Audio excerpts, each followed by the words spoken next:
श्री गुरु सत्ताई नमः। सभी को प्रणाम। पिछले वीडियो में हमने सुना गृहस्थ आश्रम में व्यक्ति अपने आत्म विकास का अभ्यास करता है।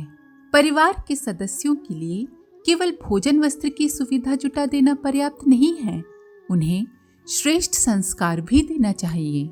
हम अनावश्यक मोह के वश में होकर अपने बच्चों का भविष्य बिगाड़ देते हैं। हमारे एक हाथ में प्यार तथा दूसरे हाथ में वर्जन का हथियार रहना ही चाहिए, तभी हम समाज को अच्छे नागरिक प्रदान कर सकेंगे। बच्चों का निर्माण हो या परिवार का निर्वाह, गृहस्थ को उसे आम विकास की सीढ़ी मानकर चलना चाहिए। समाज की एक पुष्ट और आदर्श इकाई के रूप में ही उसे विकसित करना चाहिए। भारतीय संस्कृति अपने अनुयायियों को गृहस्थ के माध्यम से आत्म विकास का तथा परिवार निर्माण का निर्देश देती है तथा उसके बाद परिवार की सीमा से आगे बढ़कर विश्व बंधुत्व के आधार पर वानप्रस्थ के कर्तव्य संभालने का विधान प्रस्तुत करती है। आइए इसी क्रम को अब आगे बढ़ाते हैं। भारतीय संस्कृति के भव्य प्रासाद का निर्माण करते हुए मनुष्यों ने जिन आधारों पर मानव जीवन की सर्वांगीण आवश्यकताओं पर विचार कर इसका ढांचा निर्मित किया, उन्हें हम 4 पुरुषार्थों के नाम से जानते हैं। ये हैं धर्म, अर्थ, काम और मोक्ष। इन्हें ही चतुर्वर्ग या पुरुषार्थ चतुष्टय कहा जाता है। धर्म पूर्वक अर्थ अर्थात धन और काम अर्थात कामना या इच्छा का उपयोग करते हुए मोक्ष के लिए प्रयास करना, यही है हमारा लक्ष्य। हमारा व्यक्तित्व जड़ एवं चेतन, जिन्हें हम तम एवं सत भी कहते हैं, के सम्मिश्रण से बना है। जीवन को ठीक ढंग से चलाने के लिए संतुलन आवश्यक है तथा भौतिक एवं आध्यात्मिक दोनों आवश्यकताओं की पूर्ति में संतुलन स्थापित करके ही हम अपने जीवन का लक्ष्य प्राप्त कर सकते हैं। सांसारिक धन और साधनों को अर्थ कहते हैं। इनके बिना भी हमारा काम नहीं चल सकता, अतः इनका हमारे जीवन में समुचित स्थान है। इनका किस ढंग से सदुपयोग किया जाए, इसका निर्धारण धर्म द्वारा किया जाता है तथा इनके बारे में हमारे दृष्टिकोण के द्वारा ही ये पता चलता है कि हम अध्यात्मवादी हैं या भौतिकवादी। अध्यात्मवादी इनका उपयोग करता है तथा भौतिकवादी इसका उपभोग करता है। धन से हमारे जीवन की आवश्यकताओं की पूर्ति होती है, अतः हमारे यहाँ धन को लक्ष्मी कहा गया है। लक्ष्मी यानी माता। जिस तरह माता हमारा पोषण करती है, उसी तरह धन से भी हमारा पोषण होता है। किंतु ये बात ध्यान रखने की है कि हमारे जीवन में धन के उपयोग की मर्यादाएं निश्चित हों। धन के उद्देश्य के बारे में राजा निमि को बताते हुए योगीश्वर चमस कहते हैं, धन का उपयोग धर्म अर्थात सत् कार्यों में ही किया जाना चाहिए, तभी उसका फल ज्ञान, विज्ञान एवं शांति के रूप में मिलता है। परंतु ये कितने खेद की बात है कि लोग उस धन का उपयोग घर गृहस्थी के स्वार्थों में या काम भोग में ही करते हैं और ये नहीं देखते कि हमारा ये शरीर मृत्यु का शिकार है तथा वह मृत्यु किसी प्रकार भी टाली नहीं जा सकती। योगी चमस धन के सदुपयोग की बात के साथ मृत्यु का स्मरण दिलाते हैं। धन का कितना भी अधिक संग्रह कर लिया जाए, पर वो मृत्यु के बाद साथ नहीं जा सकता। हाँ, उसे श्रेष्ठ कार्यों में लगाने से प्राप्त पुण्य और संतोष साथ जा सकते हैं। इसीलिए ईशावास्योपनिषद में ऋषि ने कहा है, धन किसका है, अर्थात वो किसी का होकर नहीं रहता। लोगों द्वारा उसका संग्रह कर भी लिया जाए तो वह अनेक प्रकार की परेशानियां संग्रहकर्ता को भी देता है। उसकी चपेट में दूसरे भी आ जाते हैं। धन को आवश्यकता से अधिक महत्व इसलिए मिल जाता है कि हम अपने आप को मात्र शरीर मानकर बैठे हुए हैं। हम शरीर नहीं हैं। शरीर तो हमें साधन के रूप में मिला हुआ है, किंतु इस तथ्य को भुलाकर हम अंधाधुंध वस्तुओं और व्यक्तियों का संग्रह करने में लग जाते हैं। हम सोचते हैं कि जितनी अधिक वस्तुएं हमारे पास होंगी हम उतने ही ज्यादा सुखी होंगे, किंतु क्या ऐसा होना संभव है? हम एक निश्चित मात्रा में ही सांसारिक वस्तुओं का उपयोग कर सकते हैं। न हम अधिक खा सकते हैं और न ही अधिक पहन सकते हैं। हम सोचते हैं कि हम न सही हमारे उत्तराधिकारी ही हमारी संपत्ति का उपभोग करेंगे, किंतु ऐसा सोचकर हम अपनी संतानों का भविष्य भी चौपट कर डालते हैं। वास्तव में सद्गुण ही मनुष्य की सच्ची संपत्ति है। धन तो सद्गुणों द्वारा मिलने वाली एक साधारण उपलब्धि ही है, किंतु हम अपनी संतानों को सद्गुणी बनाने की परवाह न करके उन्हें अनावश्यक संपत्ति उत्तराधिकार में देकर आलसी और अकर्मण्य बना देते हैं। आइए विचार करें कि क्या धन के द्वारा सुख पाया जा सकता है? प्रहलाद अपने साथी दैत्य पुत्रों को समझाते हुए कहते हैं, अरे भाई, राज्य, स्त्री, पशु, पुत्र, पुत्री, महल, पृथ्वी, हाथी, खजाना और भांति भांति की विभूतियां और तो क्या, संसार का समस्त धन तथा भोग सामग्रियां इस क्षणभंगुर मनुष्य को क्या सुख दे सकती हैं? वे स्वयं ही क्षणभंगुर हैं। संसार का अर्थ ही है सरकने वाला। यहाँ क्षण क्षण में परिवर्तन होता रहता है। अब यदि हम यहाँ स्थायित्व की कल्पना कर वस्तुओं के द्वारा सुख पाने का प्रयत्न करें तो क्या हम स्थायी सुख पा सकेंगे? जब तक कोई वस्तु हमें नहीं मिलती तब तक तो हमें लगता है कि सारा सुख उसी में है, किंतु वस्तु के मिलने के बाद पता चलता है कि अभी तो सुख बहुत दूर है। तब फिर हम दूसरी वस्तुओं को पाने के लिए लालयित हो उठते हैं। इसी का नाम है मृग तृष्णा। यदि ये मान भी लिया जाए कि वस्तुओं में सुख है तथा उनका संग्रह भी विपुल परिमाण में कर लिया जाए, तो क्या इस संसार के नियम के अनुसार हम उनका उपभोग कर सकेंगे? या तो वस्तुएं ही हमसे छिन जाएंगी या इनका उपभोग करने वाला शरीर ही छिन जाएगा।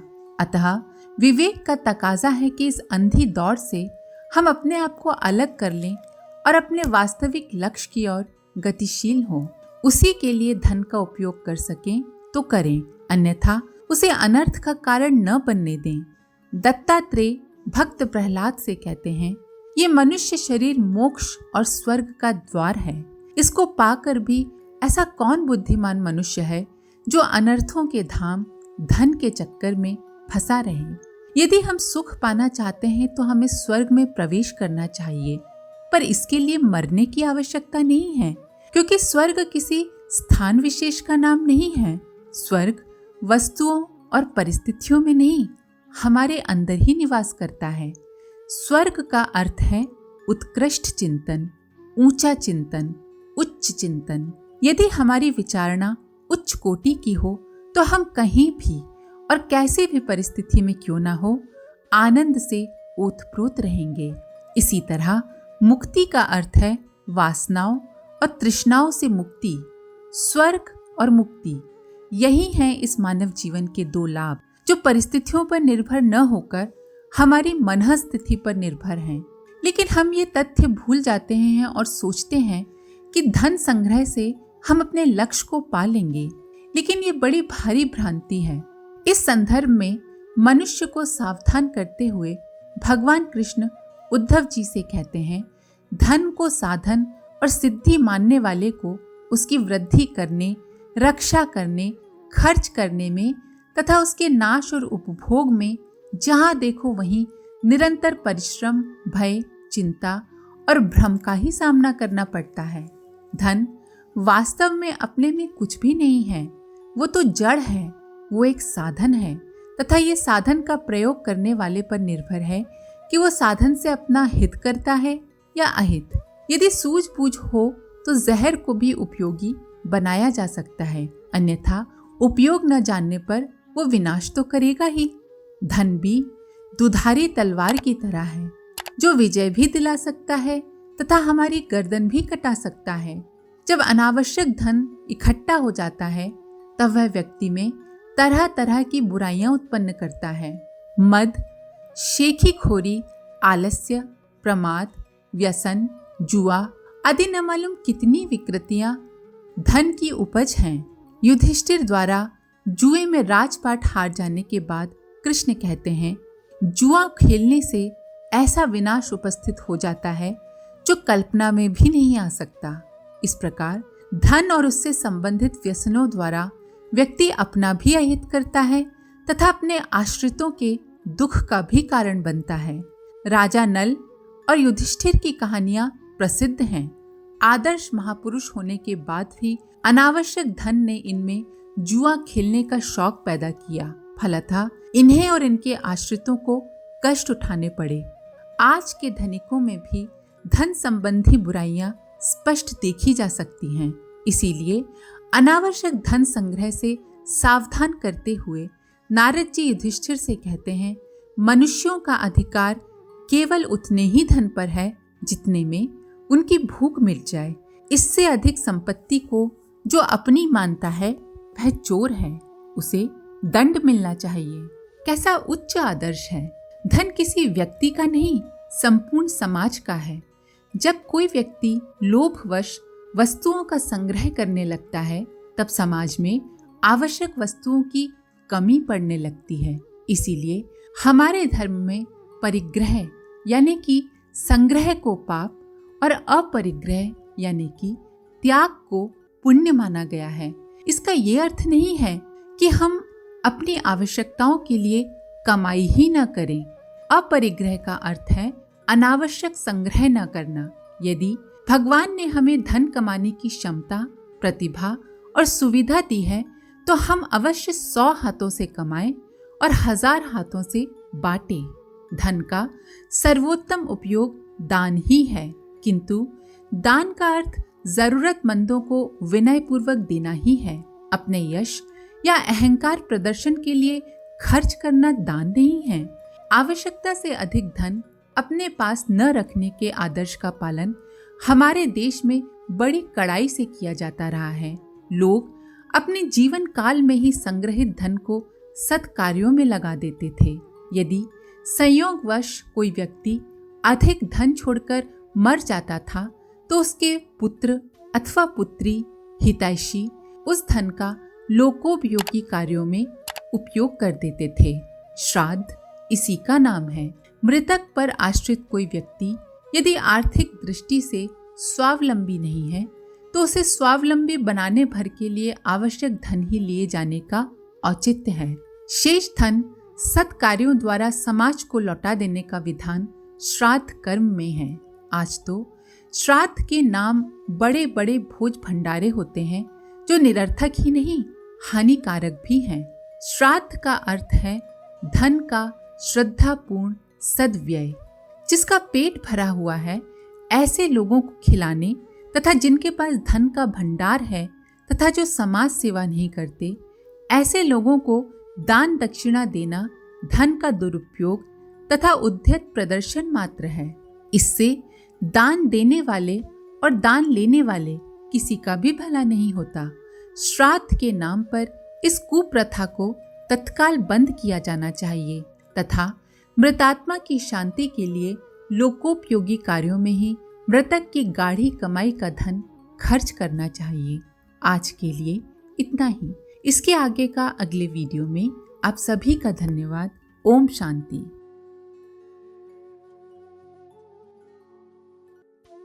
हमारे YouTube चैनल को सब्सक्राइब करें और बेल आइकन को दबाकर ऑल पर क्लिक करें ताकि आने वाले सभी वीडियोस की नोटिफिकेशन आपको मिलती रहे।